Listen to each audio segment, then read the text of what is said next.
পালন করে।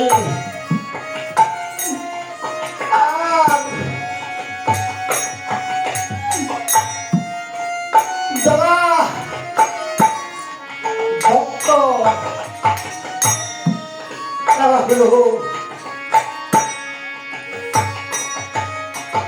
স্বভাব, আর যারা কৃষ্ণ ভক্ত কোনদিকে বিচলিত হন না, তারা হলো দাস্যভাব, এই যে শান্ত ভাব, মধুর ভাব। যারা কৃষ্ণ বস্তু ছাড়া অন্য বস্তু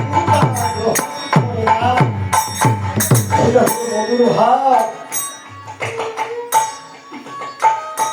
সেই মধুর ভাবে পেয়েছেন আমার জীবনে রাধা। আর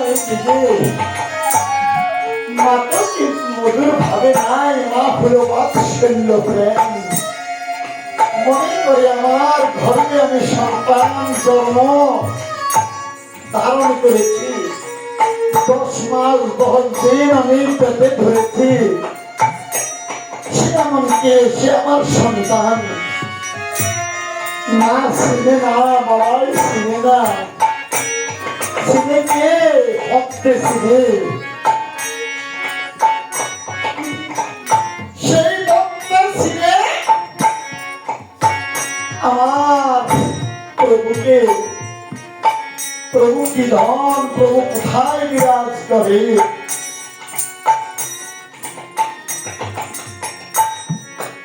এই 18 প্রকারের দেহ,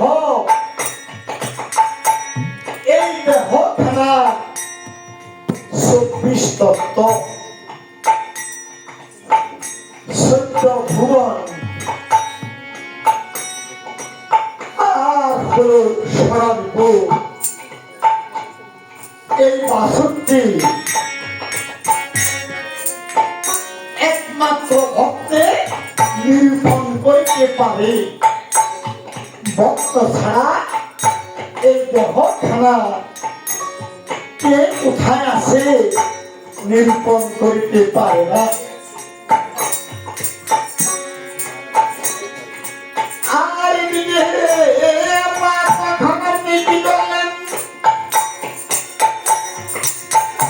পুত্রকে প্রথম সেদিন উলাহন করলেন, উলাহন হলো রাগ শাসন। আর এদিকে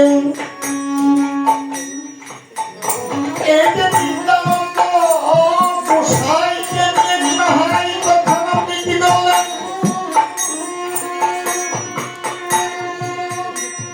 নগরে নগরে আপনি হরিনাম বিলাইতে লাগলেন। প্রভু বলছেন আমি এই যুগ ধর্ম আমি প্রবর্তন করব,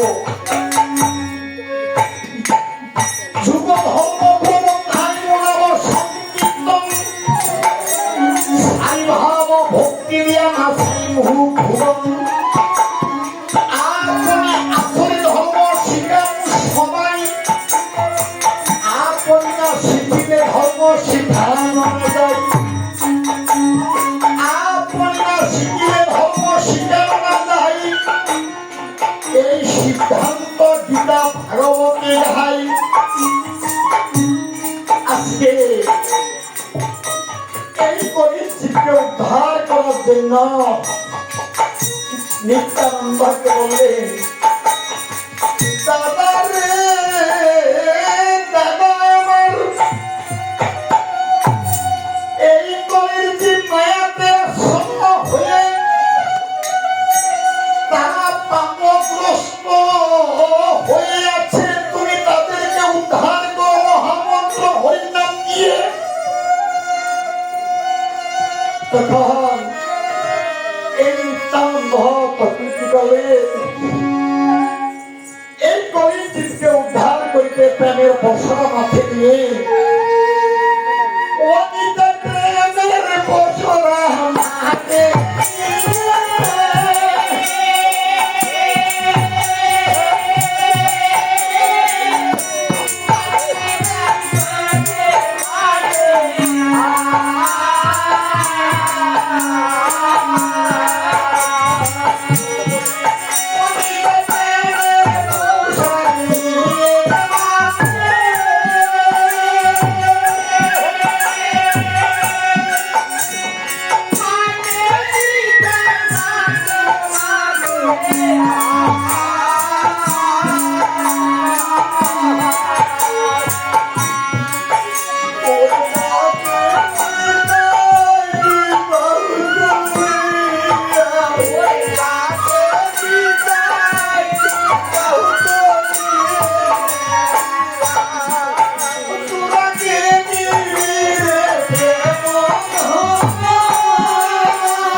আমাদের কি হবে? এই নদাবাসী বলছেন কিছুই হবে না। যাও, আমরা স্ত্রী পুত্র পরিবার পরিজনকে নিয়ে সুখে থাকবো, সুখে আছি। আর তোমার এই যে বাক্তি আবার ঝামেলা নিয়ে কে আবার এতই কিন্তু এই যে মাথা দিবে না, দরকার নাই। তোমার এই নামে কোনো প্রয়োজন নাই। ওরে নয়ে নয়ে নয়ে নইলে বিদায় করে দিল। ওরে নয়ে নয়ে নয়ে নইলে বিদায় করে দিল। ওরে নয়ে নয়ে নয়ে করে বিদায় করে দিল। আর এদিকে সোনার গৌরার কাছে এলো, প্রভু সনাতন, প্রভু তোমার এই নাম আমি নিয়ে নদিয়া নগরে হেঁটে হেঁটে গাইতে লাগলেন।